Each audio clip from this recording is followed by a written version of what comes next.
আচ্ছা, 19 আমরা একটা সলভ করেছিলাম, সেখানে কয়েকটা টিপিক্যাল ভ্যালু ছিল, 30 degree, 30 degree, 45, 60 degree, 90 degree.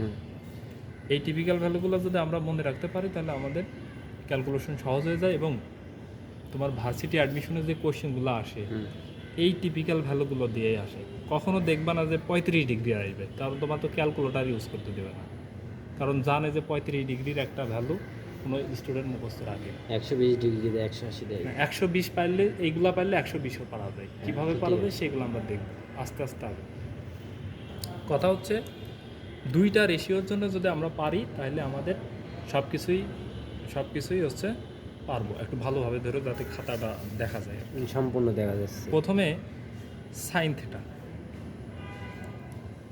Sign 0 degree value 0, sine 0 degree value 0, 30 degree value half, 45 degree value 1/√2, 1/√2, তারপর 60 ডিগ্রির ভ্যালু 3/2, √3/2, তারপর cos 90, সাইন 90 মান 1।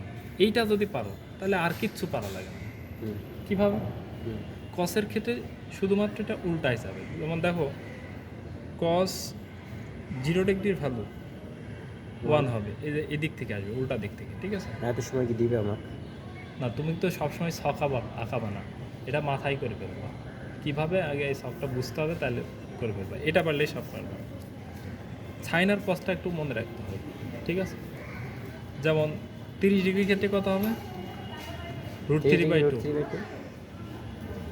এদিক ওদিক তাকাও না, ঠিক আছে?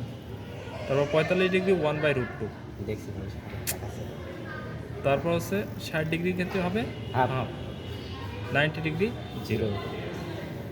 এখন আমরা আসবো কিসে? ট্যানে। আচ্ছা, তুমি কি জানতা যে ট্যান থিটা সমান sine theta by cos theta? এটা যদি না জানো তাহলে আর পৃথিবীর থাকার দরকার নেই, ঠিক আছে?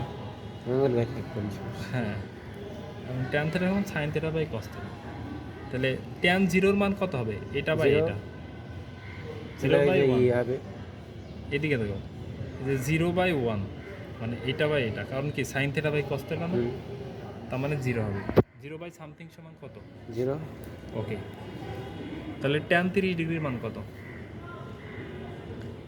ট্যান 30 ডিগ্রি মানে যে 1/2 ভাগ √3/2, তাই তো? এইটা আর এটা ভাগ করলে কত হয়? 1/√3 হয়। এই ভাগটা তো বুঝো নাকি? তারপর এটা আর এটা ভাগ করলে কত হয়? 1 হয়। তার মানে ট্যান 45 ডিগ্রির মান 1। এটা আর এটা ভাগ করলে কত হয়? √3। তার মানে ট্যান 60 ডিগ্রি মান √3। এইটা আর এটা ভাগ করলে কত হয়? না, কেন? সামথিং বাই 0 হচ্ছে ইনফিনিটি রেজাল্ট হয়, বা অসংজ্ঞায়িত, ঠিক আছে? তার মানে ইনফিনিটি বা অসংজ্ঞায়িত। এটা বোঝায় যে এর স্লোপ 90 ডিগ্রি, একবারে সোজা, ঠিক আছে? মানে ট্যানের কাজ শেষ। এরপরে আসো আমরা কট। তুমি কি জানো যে ট্যান থিটা সমান 1/cot থিটা? এটা কি জানতা?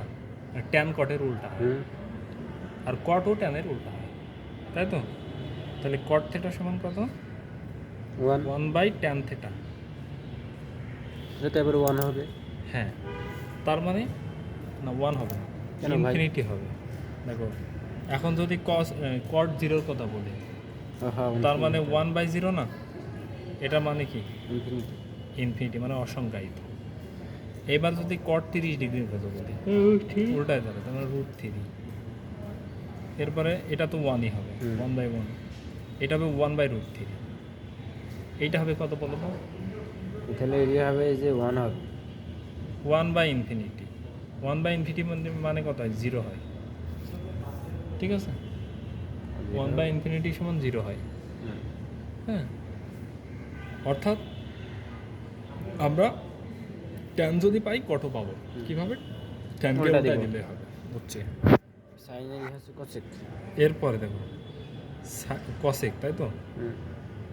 কসেক থিটা সমান 1/sin থিটা, তাই না? না, এদিকে খাতায় দেখো, কসেক থিটা সমান 1/sin থিটা। হ্যাঁ, তাহলে কসেক 0-র মান কত হবে?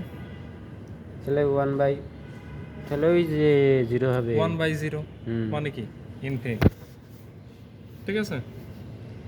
হুম আচ্ছা, তারপরে তোমাকে বলি কসেক 30 ডিগ্রি মান কত? 2 হবে সাইনের উল্টা, তার মানে 2। root কসেক 3 45 ডিগ্রি মান √3 √3 না √2? √2 √2।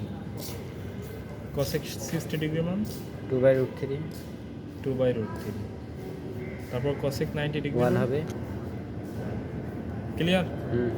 এবার যদি তোমাকে বলি সেক, ওই যে কজের উল্টা সেক সেক থেটা সমান 1/cos থেটা, কজের উল্টা, তার মানে এটা 1 2/√3।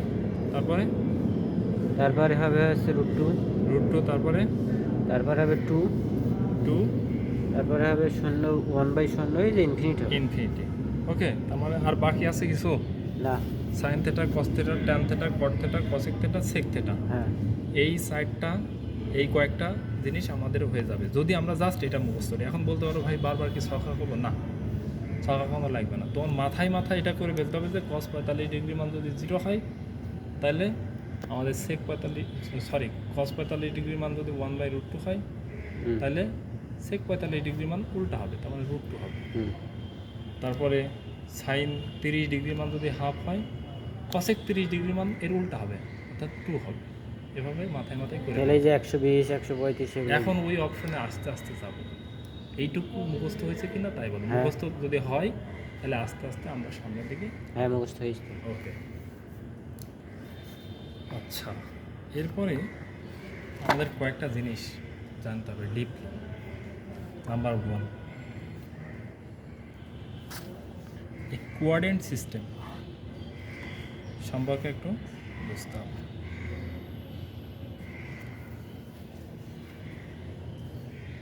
এটা হচ্ছে এক্স ও এক্স অ্যাক্সিস, এটা হচ্ছে ওয়াই ও ওয়াই অ্যাক্সিস। হুম, ওকে, এটাকে বলা হয় ফার্স্ট কোয়াড্রেন্ট, এটাকে বলা হয় সেকেন্ড কোয়াড্রেন্ট, এটাকে বলা হয় থার্ড কোয়াড্রেন্ট, এটাকে বলা হয় ফোর্থ কোয়াড্রেন্ট। ফার্স্ট কোয়াড্রেন্টে সব পজিটিভ। অল পজিটিভ, হুম, তাই তো। এটা কেন তোমাকে জাস্ট আমি একটা ট্রায়াঙ্গেল আঁকালে বুঝবা। দেখো, এটা যদি একটা ট্রায়াঙ্গেল হয়, আমরা ট্রাইগোনোমেট্রিতে সব কিছু কিন্তু ট্রায়াঙ্গেল নিয়ে কাজ করি, হুম, এটা তো জানো। এই কারণে নাম হয়েছে ট্রাইগোনোমেট্রি, ঠিক আছে। এটা যদি একটা ট্রায়াঙ্গেল হয়, দেখো তো এর হচ্ছে ভূমি। আচ্ছা, তুমি তো